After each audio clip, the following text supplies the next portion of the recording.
Hello नमस्कार प्यारे विद्यार्थियों, आपका प्रव्या एकेडमी पर बहुत सारा स्वागत है। कैसे हैं आप सब लोग? बच्चों, ये कक्षा है हमारे 8वीं के प्यारे बच्चों के लिए और 8वीं कक्षा के प्यारे बच्चों की काफ़ी सारी डिमांड थी कि सर 8वीं की भी आप क्लास लाएं। तो हमने हमारा एक शेड्यूल बना करके आप लोगों के लिए एक बढ़िया तरीके से विज्ञान को पूरा कराने का प्लान तैयार किया और हम लोग आपको विज्ञान यहाँ पर करवाने वाले हैं। तो हमने सोचा है कि कहाँ से शुरू करें, तो हमारे बहुत से स्टूडेंट का ये सजेशन रहा कि सर फिजिक्स से शुरू की जाए। तो हम लोग कक्षा 8 की पढ़ रहे हैं फिजिक्स। आपको पता होना चाहिए हमारे पास में साइंस को 3 भागों में बांटा हुआ है, केमिस्ट्री है, बायो है और फिजिक्स है। तो हम पढ़ेंगे फिजिक्स। फिजिक्स का मतलब होता है भौतिक विज्ञान, और भौतिक विज्ञान मतलब कुल मिला के आप ये समझ लो हम पढ़ रहे हैं 11वां पार्ट। कौन सा पार्ट? 11वां पार्ट है ना। हम पढ़ेंगे 11वां पार्ट, कक्षा 8 का 11वां पार्ट है ना भाई। देखो, पिछली बुक का 11वां था, इस वाली बुक का मतलब आप समझ लो 2 पार्ट तो हट रखे हैं। शुरू के दो पार्ट, हाँ 2 पार्ट तो हट रखे हैं और बीच में से एक और पार्ट, ऐसे करके 2-3 पार्ट हट रखे हैं। तो आपका हो जाएगा, यहाँ तो हो जाएगा ये 8वां, या ये हो जाएगा 9वां। ठीक है, कुल मिला के आप पार्ट को छोड़ो कितने नंबर का है आप ये ध्यान रखो। बल कौन सा पार्ट है? बल एवं दाब। हमारे चैप्टर का नाम क्या है? बल एवं दाब। बल एवं दाब ये हमारा पार्ट है। बल एवं दाब हमारा चैप्टर पढ़ने वाला है। ठीक है, चलो भाई, बल और दाब की अपन बात करते हैं। तो हमको देखना है कि बल क्या होता है। सबसे पहले देखो क्या होता है कि जैसे कई बार आपने देखा होगा गाड़ियां चल रही है, गाड़ियां रुक जाती है, आप किसी को बॉल फेंकते हो तो बॉल धीरे धीरे कहीं जाके रुक जा रही है एकदम वहाँ। मतलब ऐसा थोड़ी है आपने ज़मीन पे बॉल को फेंका तो जाती ही रहेगी। ज़मीन पे छोड़ो, आप कहीं पर भी फेंकोगे तो जाती थोड़ी रहती है। तो ये क्या होता है इस तरह से। या फिर आपने देखा होगा कि आपने क्रिकेट खेल रहे बच्चे, उसको ऐसे करके बॉल फेंकी, अब बॉल फेंकी तो उसने बल्ला मारा और ऐसे घुमा के ऐसे ठोक दी तो बॉल ऐसे आई, फिर ऐसे कैसे चली गई, फिर वहाँ जाके उसने पकड़ ली। तो ये इस तरह की क्रिया हो रही है ना, ये हो कैसे रही है। तो इसके लिए हम पढ़ रहे हैं बल, और बल में हम बल और दाब पढ़ेंगे। तो सबसे पहले बात करते हैं अपन बल की। तो देखो, बल के अंदर आपको 2 चीजें मिलेगी, एक अपकर्षण नाम मिलेगा और एक अभिकर्षण। बल का मतलब अपकर्षण और एक मिलेगा अभिकर्षण। अपकर्षण और अभिकर्षण। अब ये कर्षण अगर आपके उधर किसी लड़के का नाम हो तो वो कर्षण नहीं है, अपकर्षण और अभिकर्षण। देखो, जो अपकर्षण है इसका मतलब होता है धक्का लगाना या धक्का देना। अपकर्षण का मतलब क्या है? धक्का देना। अगर किसी को आप धक्का दे रहे हो उसे हम कहते हैं अपकर्षण। तो अभिकर्षण का मतलब है किसी को खींचना। किसी को आप खींच रहे हो तो वो आपका अभिकर्षण है। तो वो क्या है? आपका अभिकर्षण है। तो ये बल क्या है? अपकर्षण और अभिकर्षण।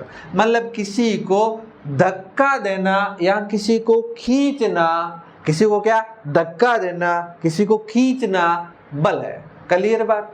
तुमसे पूछे बल क्या है, तो किसी को धक्का देना या किसी को खींचना क्या होता है? बल होता है। ठीक है, अब आप एक बात यहाँ ध्यान रखो, बल को मापते किसमें? मात्रक क्या है? बल का मात्रक हम देखेंगे SI मात्रक।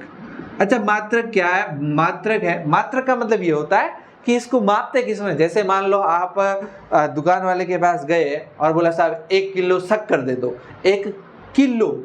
जबकि अगर आपको घर से रुपया लेना है तो आपने क्या कहा? 1 रुपया दे दो, 1 रुपया दे दो, 1 किलो शक्कर दे दो। अब आप एक बात बताओ मेरे को, रुपया क्या है? मात्रक ही तो है, मुद्रा ही तो है। आप तेल लेने जा रहे हो तो क्या, पेट्रोल भरवाने जा रहे हो तो क्या कह रहे हो? 5 किलो तेल भर दो, ऐसे कहते हो? नहीं, क्या कहते हैं 5 लीटर तेल भर दो, राइट।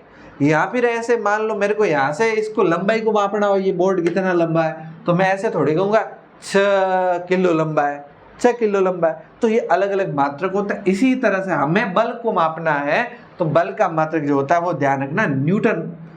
बल का मात्रक क्या है? न्यूटन। न्यूटन, अच्छा न्यूटन तो पता होगा, वही न्यूटन जिसके सिर पे सेब गिरा था, है ना, तो वो बल। तो बल के बारे में आपको पता चल गया कि बल क्या होता है। बल जो है वो आपके मतलब बल का मतलब ये है कि किसी को धक्का देना या खींचना। क्लियर बात? यहाँ तक ये बातें समझ आएगी। बल क्या है? किसी को धक्का देना या किसी को खींचना। और बल का जो मात्रक है, ऐसा ही मात्रक वो क्या है? न्यूटन है। क्लियर बात है? अपकर्षण और अभिकर्षण। अपकर्षण का मतलब खींचना, धक्का देना, और अभिकर्षण का मतलब होता है खींचना। क्लियर बात? अच्छा देखो, अब देखो बल जो है ना, बल अन्योन्य क्रिया के कारण लगता है। ध्यान रखना, बल कैसे लगता है? बल अन्योन्य क्रिया, बल अन्योन्य क्रिया के कारण लगता है। आई बात समझ में? कुछ बात समझ में नहीं आया होगी। अन्योन्य क्रिया के कारण, अन्योन्य या इसको अन्योन्य भी कह सकते हैं, अन्योन्य क्रिया के कारण बल लगता है। अब इसका मतलब ये है, देखो आपको समझाता हूं। जैसे मान लो एक कोई कार खड़ी है, आपके डायग्राम बुक के अंदर भी दिया है, उसको समझना है कि एक कार खड़ी है और आप उसके आगे जाके खड़े होगे, पीछे जाके खड़े होगे, तो क्या होगा? आप पर या किसी उस कार पर बल लगेगा क्या? आप कार उधर खड़ी है, आप यहाँ खड़े हो, तो क्या कार पर बल लगेगा क्या? बल किस बात का लगेगा? क्योंकि कार तो वहां पड़ी है, वहीं पड़ी रहेगी, आप यहाँ पड़े रहोगे। अब आपने क्या किया? कार को धक्का देना स्टार्ट किया। कार को क्या किया? धक्का देना स्टार्ट किया, तो कार आगे चलना शुरू हो जाएगी। तो आपने धक्का दिया तो बल लगा ना। किसी को धक्का देना या खींचना बल है, तो आपने कार को धक्का दिया तब बल लगा। ऐसे ही बल नहीं लगा, ऐसे थोड़ी लगा। आप कार वहां खड़ी थी, आप यहाँ खड़े थे, तो बल थोड़ी लगा, नहीं लगा। तो बल लगने के लिए दो वस्तुओं का संपर्क में आना जरूरी है। ठीक है? अच्छा देखो, अब आपने देखा होगा दो लड़कियों के फोटो दिए हुए, दो लड़कियों बुक के अंदर दो लड़कियों के फोटो दे, दोनों एक दूसरे को क्या दे रही है? धक्का दे रही है। दोनों एक दूसरे को क्या दे रही है? धक्का। तो अब इसमें पहली कंडीशन तो क्या है? एक कार है, एक क्या है?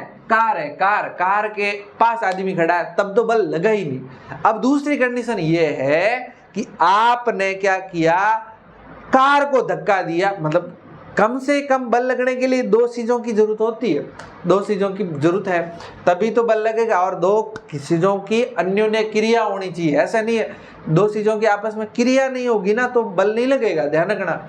अच्छा, तो अब पहली बात तो हमने ये कर ली कि आदमी ने, भाई पहली बात तो वो थी कि जिसमें आदमी दूर खड़ा था तो बल लगा ही नहीं, तो वो तो छोड़ो। अब दूसरी बात ये कि आदमी ने एक कार को धक्का दिया, एक जने ने धक्का दिया, दूसरी कार तो ऐसे ही खड़ी थी, मतलब ऐसे मतलब शांत अवस्था में खड़ी थी। ठीक है?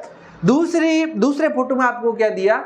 दूसरे फोटो में ये दिखाया है कि एक लड़की और दूसरे लड़की दोनों आपस में दोनों एक दूसरे को धक्का दे रहे, दोनों एक दूसरे को धक्का दे रहे। तीसरा फोटो में दिया है दो लड़कियां से हाथ पकड़ के यूं घूम रही है, तो दोनों एक दूसरे को क्या कर रही है? खींच रही है, दोनों एक दूसरे को खींच रही है। तीसरा फोटो दिया हुआ है एक आदमी गाय को लेकर आ रहा है, एक आदमी क्या कर रहा है? गाय को खींच रहा है, तो इसमें भी बल लग रहा है। मतलब वो गाय को खींच रहा है, गाय चल नहीं रही है, बल लगा रही है कि नहीं लगा रही है वो दूर की बात, लेकिन एक आदमी उसको खींच के बल लगा रहा है। इतनी बात आप लोगों को समझ में आ गई? ये 3 फोटो है। कुल मिला के कहने का मतलब ये है कि कम से कम दो वस्तुओं के बीच में अन्योन्य क्रिया होगी ना तभी इस बल लगेगा, नहीं तो नहीं लगेगा। तो बल अन्योन्य क्रिया के कारण लगता है, और कम से कम कितनी वस्तुओं के अंदर अन्योन्य क्रिया होनी चाहिए? 2 वस्तुओं के अंदर होनी चाहिए। ठीक है? चलो भाई। अच्छा देखो, अब आपने देखा होगा कि जैसे एक बात बताओ मेरे को, ऐसे दोनों लड़ते हैं ना, लोग दोनों लड़ते हैं, यूं लड़ रहे हैं, तो ऐसे यूं हाथ भिड़ा कर लड़ते हैं, तो न तो आदमी उधर वाला आगे जाता है पीछे जाता है, न उधर वाला। चलो वो छोड़ो, आप देखो मेरे को, रस्सा कच्ची का खेल देखा होगा आपने, रस्सी के आधे लोग इधर से खींचते हैं, आधे लोग इधर से खींचते हैं, और आप देखो सब जोर लगाते हैं, लेकिन रस्सी न तो इधर जाती है न इधर जाती है, या फिर इधर जा रही है कि इधर जाएगी, ये कैसे पता चलता है? तो देखो इसमें क्या है, बल जो है ना, बल दो टाइप से आपका काम करता है। देखो बल जो है वो दो टाइप से काम करता है। अगर एक ही दिशा में बल लग रहा है, दोनों एक ही दिशा में, बल का ध्यान रखना, दिशा होती है 10 परिमाण होता है। बल की क्या होती है? बल की दिशा होती है, बल की दिशा होती है, दिशा का मतलब परिमाण होता है, परिमाण होता है। अगर तुमसे मैं पूछूं बल की दिशा होती है कि नहीं होती है? होती है साहब, बल की दिशा होती है, ठीक है ना, बल की दिशा होती है। अगर आपने दिशा बदल दी तो प्रभाव बदल जाएगा, दिशा बदल दी तो प्रभाव बदल जाएगा। जैसे मान के चलो दो लोग हो आप, जैसे मान के चलो ये एक बक्सा है, क्या एक बक्सा है, अब एक आदमी इसको, ये वाला आदमी इसको यहाँ से धक्का दे रहा है, इसको यहाँ से धक्का दे रहा है, एक आदमी ये वाला भी इसको कहाँ से धक्का दे रहा है? इधर धक्का दे रहा है। अब बताओ क्या होगा? तो बक्से पर कितना बल लग रहा है? तो अब ये वाला बंदा तो बक्से को इधर धक्का दे रहा है, ये वाला बंदा बक्से को इधर धक्का दे रहा है, तो दोनों बल विपरीत दिशा में लगते हैं। दोनों बल की कैसे लगते हैं? विपरीत दिशा के अंदर लगते हैं। तो जब विपरीत दिशा में बल लगते हैं, विपरीत दिशा में बल लगते हैं, तो दोनों के अंतर के बराबर कुल बल होता है। तो कुल बल कितना होता है? दोनों का अंतर, दोनों का अंतर, दोनों का अंतर। कुल बल कितना होता है? दोनों का अंतर, मतलब इन दोनों के बीच में कितना अंतर आया वो इसका क्या? कुल बल। जैसे मान के चलो ये छोटे वाला ये लड़का है, ये इसके चोटी बना देते, पता नहीं चल रहा है ये कौन है, ये छोटी वाला लड़का है, ये मान लो आपका 10 न्यूटन बल लगा रहा है, न्यूटन मतलब n, और ये वाला छोकरा जो छोटा है, इसके छोटी नहीं है, ये आपका 5 न्यूटन बल लगा रहा है। तो इस बक्से पर टोटल बल कितना लग रहा है और ज्यादा किस दिशा में लग रहा है, ये देखना पड़ेगा ना। तो आप बताओ दोनों का अंतर कितना? 10, इसका 10 और इसका 5, मतलब कुल बल कितना लगेगा?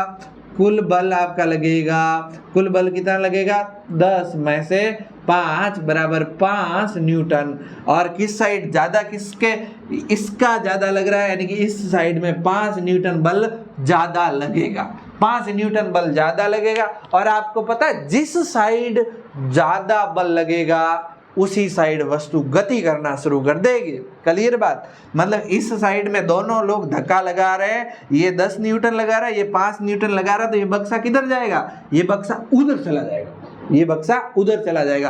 अगर मान के चलो ये भी 5 न्यूटन ही बल लगाता तो कुल बल कितना लगता बक्से पर? तो 5 और -5 बराबर 0 न्यूटन बल लगता, मतलब कोई बल नहीं लगता।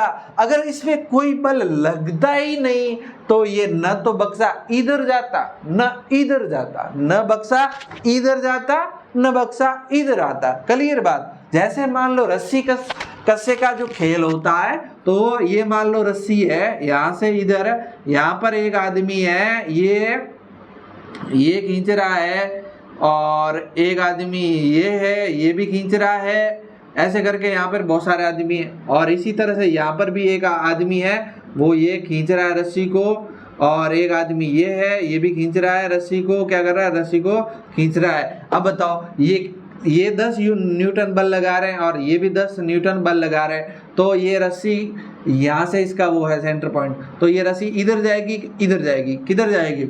तो पहले तो आपको पता करना पड़ेगा बल ज्यादा किस साइड लग रहा है, यानी कि कुल बल कितना लग रहा है। कुल बल यानी दोनों का अंतर, इसके ये 10 न्यूटन बल लगा रहा है और ये 10 न्यूटन बल लगा रहे हैं मिल करके, तो टोटल बल कितना लग रहा है?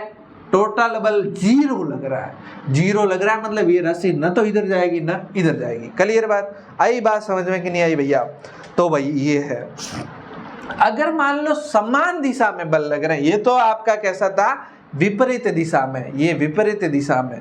अगर समान दिशा में बल लग रहे हो, समान दिशा में बल लगे, समान दिशा में बल लगे तो कुल बल कितना हो जाएगा, कुल बल हो जाएगा आपका, दोनों को जोड़ दो, दोनों का योग, दोनों का योग, दोनों का वहां अंतर था, यहाँ दोनों का योग। मान के चलो यही टाबरी को हमने कहा तू इधर आ, ये तो मान लो 10 न्यूटन लगा रहा है, ये टाबरी को इस टाबरी को कहा तू इधर आ, तो हमने इसको छोटी पकड़ के इधर ले आए। अब बताओ क्या हुआ, ये भी बल इधर लगा रहा है, ये बल इधर लगा रहा है, तो ये कितना लगा रहा है, 5 न्यूटन, और लगा किधर, किस साइड रहा है, इस साइड। अब टोटल बल इस बक्से पर कितना लगेगा, तो दोनों को जोड़ो, 5 न्यूटन, 10 न्यूटन प्लस 5 न्यूटन बराबर 15 न्यूटन इस बक्से पर बल लगेगा। तो फटाफट बक्सा इधर चला जाएगा। यानी कि अगर एक ही वस्तु पर एक से अधिक बल कार्य करते हैं तो उन सभी को जोड़ देते हैं, एक ही दिशा में कार्य करते हैं तो उन सबको जोड़ देते हैं, एक ही दिशा वालों को जोड़ते हैं। फिर अगर मान लो विपरीत दिशा में भी बल लगते हैं तो उनको उनमें से घटाओगे तो टोटल बल आपका ज्ञात हो जाएगा। क्लियर बात आपको समझ में आई कि नहीं आई, ये बताओ मेरे को।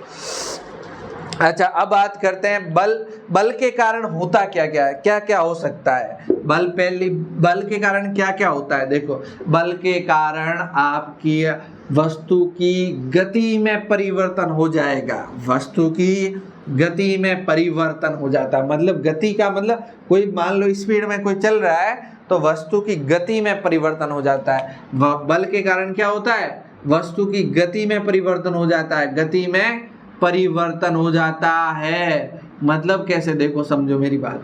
अगर मान के चलो आप लोगों ने क्या किया, अगर रेत के अंदर ऐसे गेंद फेंकी तो वो धीरे धीरे जा करके वहाँ बंद हो जाएगी, यानी कि वहाँ थोड़ी थोड़ी तो जाएगी लेकिन आगे क्या हो जाएगी, बंद हो जाएगी। आप देखो एक बात बताओ मेरे को, आप गाड़ी को स्पीड से चला के लेके आ रहे हो और गाड़ी को कर दो बंद, तो वो थोड़ी तो आगे रोड पे जाएगी लेकिन थोड़ी देर बाद वापस वहाँ क्या गाड़ी रुक जाएगी। तो वो क्या है, गति में परिवर्तन हो जा रहा है। और समझो, जैसे मान लो ये ऐसे मारकर धीरे धीरे इसको हिला रहे थे और मैंने इसको जोर से ऐसे धक्का मारा तो ये क्या हो जाएगा, स्पीड बढ़ जाएगी इसकी, तो स्पीड बढ़ जाएगी। कुल मिला के स्पीड में परिवर्तन हो जाता है, यहाँ तो स्पीड ज़्यादा हो जाएगी या स्पीड कम हो जाएगी, ठीक है ना। तो देखो गति कि मतलब जो जिस साइड में आप बल लगाओगे उस साइड में क्या आपकी गति में परिवर्तन होगा, ठीक है ना। अगर आपने बल ऐसे लगाया तो गति ऐसे स्पीड हो जाएगी। अगर मान लो वो ऐसे आ रही थी, गति की दिशा में आपने बल लगाया तो स्पीड बढ़ जाएगी, और गति की विपरीत दिशा में बल लगाया तो आप क्या होगा, गति की विपरीत दिशा में बल लगाओगे तो स्पीड कम हो जाएगी, यानी कि गति कम हो जाएगी। दूसरा, जो अगर मान लो कोई एकदम वस्तु पड़ी है उसे अपन बोलते हैं, जैसे मान लो ये मार्कर है, ढक्कन है, अब ये हथेली पर पड़ा है, इसे बोलते हैं विरामावस्था। और जब विरामावस्था होती है ना तो ये साल या गति, जो साल होती है या गति होती है, स्पीड होती है, वो 0 होती है। साल या स्पीड होती है वो कितनी होती है, 0 होती है। आई बात समझ में कि जब विरामावस्था में है तो वो साल 0 होती है, स्पीड कितनी होती है, 0 होती है, ठीक है। अगर देखो आप मेरे को एक बात बताओ, हमेशा आप किसी पर बल लगाओगे तो गति में परिवर्तन होगा क्या? हमेशा आप मान लो बल, ऐसा जरूरी है क्या आपने किसी को धक्का दिया तो गति में परिवर्तन होगा ही होगा क्या? जरूरी है क्या? जरूरी है। अच्छा ऐसे करो, आप ऐसे करो, आपके कमरा है, आपका घर का कमरा है, आप घर के कमरे को धक्का दो तो क्या घर, ऐसा थोड़ी है आपका कमरा यहाँ से होके शिफ्ट होके उधर चला जाएगा, गति हो जाएगी, होगी क्या? हर बार गति में परिवर्तन नहीं होता, लेकिन होता है। कैसे होता है देखो, अगर आप बल ज्यादा लगाओगे ना तो गति में परिवर्तन हो जाएगा। अच्छा आपने देखा होगा कई बार क्या होता है कि मान लो हम लोगों ने ईंट बड़ी ईंट है तो हम छोटे टाबरी कहते हैं, तो वो ईंट को उठा करके कहीं लेके जा सकता है क्या? गति करवा सकता है क्या ईंट को? नहीं करवा सकता, लेकिन बड़ा आदमी करवा सकता है क्योंकि वो बल ज़्यादा लगाएगा। इसी तरह से आप समझो कई बार क्या होता है कि हमें मान लो हमारा घर पे कोई गाड़ी है और उसको धक्का देना है, तो हम कई बार बच्चे कितना भी धक्का दें लेकिन गाड़ी तो खिसकेगी भी नहीं, लेकिन कई बार 2-4 लोग मिल करके धक्का दिया तो खिसक गई। क्यों? क्योंकि उन्होंने लगाया बल ज्यादा। उन्होंने क्या किया? बल लगाया ज्यादा। और जितना ज्यादा बल लगाओगे तो ही आपका गति में परिवर्तन होगा। मतलब जितना वस्तु से, मतलब जितना वस्तु को चाहिए उतना आपको बल लगाना पड़ेगा। क्लियर बात? ठीक है ना। चलो नेक्स्ट देखते हैं। बल के कारण आकृति में भी परिवर्तन होता है। बल के कारण क्या? आकृति में भी परिवर्तन होता है। आकृति में परिवर्तन होता है। जैसे आप मान लो किसी पे भी बल लगाओगे तो आकृति में तो परिवर्तन हो ही जाएगा। जैसे आपने देखा होगा गद्दे होते हैं ना, गद्दे जिस पे आप बैठोगे तो एकदम ऐसे पिचक जाते हैं, फिर वापस सही हो जाते हैं। रबड़ होता है, रबड़ को खींचते हैं तो उसकी आकृति में परिवर्तन होता है कि नहीं होता है ना? ये होता है बल, आकृति में क्या हो जाता है? परिवर्तन। तो ऐसा है कि बल के कारण क्या होता है, कोई अगर वस्तु विराम अवस्था में पड़ी है, ऐसे पड़ी है, तो उसको गतिशील कर सकते हैं, या गतिशील है तो उसकी स्पीड को कम या ज़्यादा कर सकते हैं बल लगा करके, या फिर उसकी दिशा को बदल सकते हैं। मान लो हमने बॉल फेंकी उधर और उसने ऐसे बॉल फेंकी और सामने बंदा बैट लेके खड़ा था, उसने क्या किया? बॉल तो जा तो इधर रही थी, उसने बल लगा करके सीधा उधर शॉट मार दिया, तो हमने ये क्या हो गया? बल से गति की दिशा में परिवर्तन हो गया, आकार में परिवर्तन हो जाता है। ये सारी चीज़ें बल के कारण हो जाती है। क्लियर बात है? ये बातें आप लोगों को समझ में आ गई बेटा। नेक्स्ट बात करते हैं बल के प्रकार। तो देखो बल के प्रकार, बल कितने प्रकार का होता है? तो बल कितने प्रकार का होता है? तो बल होता है दो टाइप का। एक तो मिलेगा आपका संपर्क बल, एक तो मिलेगा संपर्क बल, और एक है असंपर्क बल, एक है असंपर्क बल। संपर्क बल का मतलब ये है कि संपर्क बल का मतलब अगर बल लग रहा है, मान लो बल कहीं लगा तो दो वस्तुएं आपस में संपर्क में आ रही है तो बल लगता है, उससे बल लगता है, वो संपर्क बल है। और असंपर्क बल का मतलब ये है कि दो वस्तुएं संपर्क में नहीं आ रही है, दूर है, उनका संपर्क बना ही नहीं है, तो भी बल लग रहा है। कैसे लग रहा है? आपको समझ में आ रहा है कुछ? आप सोच रहे होंगे संपर्क में आने पे ही तो बल लगेगा, संपर्क में नहीं आएगी तो कैसे लगेगा? अरे बताएंगे रसगुल्ला, बताएंगे कैसे। तो पहले देखो संपर्क बल। संपर्क बल का मतलब जैसे एक मान लो पेशीय बल है। पेशीय बल समझ रहे हो? पेशीय बल का मतलब हमारी जो मांसपेशियां है, हमारा शरीर है, शरीर के अंदर मांसपेशियां होती है। मांसपेशियों से अपन बाल्टी को उठा रहे हैं, ये मान लो डस्टर को उठाया, ये मान लो मार्कर को ऐसे ऐसे कर रहा हूँ, तो ये बल लग रहा है पेशियों के, मांसपेशियों के कारण लग रहा है। तो मांसपेशियों से जो बल लगता है उसे अपन क्या बोलते हैं? पेशीय बल लगता है। मांसपेशियों से जो बल लगता है उसे पेशीय बल बोलते हैं। और ये पेशीय बल, अगर मान लो इस मार्कर को मैंने उठाना है, तो एक बात बताओ, मैं ऐसे तो थोड़ी उठा सकता हूँ, जादू करूँ ओम ओम ओम जुम शिम डाम डिम डाम डिंग डाम, तो ये उठ तो नहीं रहा है, उठ ही नहीं रहा है। इसका मतलब इसको संपर्क में नहीं आया, तब तक ये उठेगा नहीं। लेकिन जैसे ही मैंने क्या किया, इसको ऐसे करके ऐसे पकड़ के उठाया तो उठ गया, क्योंकि ये संपर्क बल है। पेशीय बल वो है, वो संपर्क बल है। बात आई समझ में? पेशीय बल लगाओगे तो आपको वस्तु से संपर्क बनाना पड़ेगा, ठीक है। इसके अलावा है घर्षण बल। इसके अलावा क्या है? घर्षण बल। घर्षण बल का मतलब ये है कि दो वस्तुएं जब आपस में संपर्क में आती है, दो वस्तुएं आपस में संपर्क में आती है तो वो गति के विपरीत में बल लगता है। दो वस्तुएं ये संपर्क है, और अगर हमने मान लो ये दो वस्तुएं हैं, एक मार्कर है और एक है आपका डस्टर। अगर ये दो वस्तुएं संपर्क में है तो इनके बीच में एक बल लग रहा है जो कि गति की विपरीत दिशा में लगेगा। मतलब आपने अगर इसको मार्कर को उधर धक्का देने की कोशिश की तो इसके विपरीत इस साइड में एक बल लगता है, जिसे हम क्या कहते हैं? घर्षण बल कहते हैं। तो ये घर्षण बल है, हमेशा गति की विपरीत दिशा में लगता है। गति की कैसी दिशा में? विपरीत दिशा में लगता है। आई बात समझ? ये दोनों बल आप लोग ध्यान में रखिएगा रसगुल्ला। अब बात करते हैं असंपर्क बल की। कर लेते हैं, क्या दिक्कत है? असंपर्क बल। अब आप मेरे को बताओ, आप सोच रहे होंगे ऐसे जो जादू वाली बात नहीं है, जो कहते हैं ना ये मार्कर पड़ा है, इसको ऐसे उठाना है, ओम ओम ओम डाम डुम डाम करके आपको इसको उठाना है, तो कैसे उठाओगे? तो असंपर्क बल हो जाएगा। अगर आपने इस मार्कर को हाथ ही नहीं लगाया और उठ गया तो असंपर्क बल है, ठीक है ना। तो इसमें एक आता है चुंबकीय बल। कौन सा बल? चुंबकीय बल। आपको पता है चुंबकीय बल क्या होता है? अरे चुंबक, चुंबक याद है आपको? चुंबक, आपने क्या किया, यहाँ पर चुंबक रखी, ये चुंबक है, ये कोई दूसरी चुंबक है, यहाँ पर ये कोई लोहा है, तो क्या होगा, अगर इसको नजदीक लाओगे तो ये फटाफट ऐसे चिपक जाएगा। इसका मतलब ये लोहा या कोई दूसरी चुंबक थी ना, तो चुंबक उसको क्या करती है, अपनी ओर खींचती है। और ये जो बल लग रहा है ना, ये जो बल लगा ना बेटा, ये कौन सा बल हो गया? असंपर्क बल है। और इस संपर्क बल को चुंबकीय बल कह सकते हैं, ये चुंबकीय बल होता है। अच्छा, एक बात बताओ, कभी कभी क्या होता है पता है, दोनों चुंबकों को आप ऐसे जबरदस्ती पास लेके जाओ, फिर भी ये दोनों ऐसे ऐसे अलग हो जाएंगे, ऐसे अलग रहती है। और रहती है कि नहीं रहती है? क्यों? क्योंकि चुंबक के अंदर दो सिरे होते हैं, ऐसे चुंबक होती है, एक साइड में होता है N और एक साइड में होता है S। अगर दो दूसरी चुंबक लाओगे तो समान ध्रुव है, ध्रुव मतलब सिरे, ये वाले समान ध्रुव के बीच में प्रतिकर्षण होता है। समान ध्रुव है तो प्रतिकर्षण होगा, मतलब एक दूसरे को पास में नहीं आने देंगे। और अगर असमान ध्रुव है, कैसा ध्रुव है? असमान ध्रुव है, तो क्या होगा? आकर्षण होगा, मतलब खींचेंगे एक दूसरे को। क्या होगा? आकर्षण होगा, यानी कि एक दूसरे को खींचने का काम करेंगे। क्लियर बात? अच्छा भैया, ये बातें आप लोगों को समझ में आ रही है ना?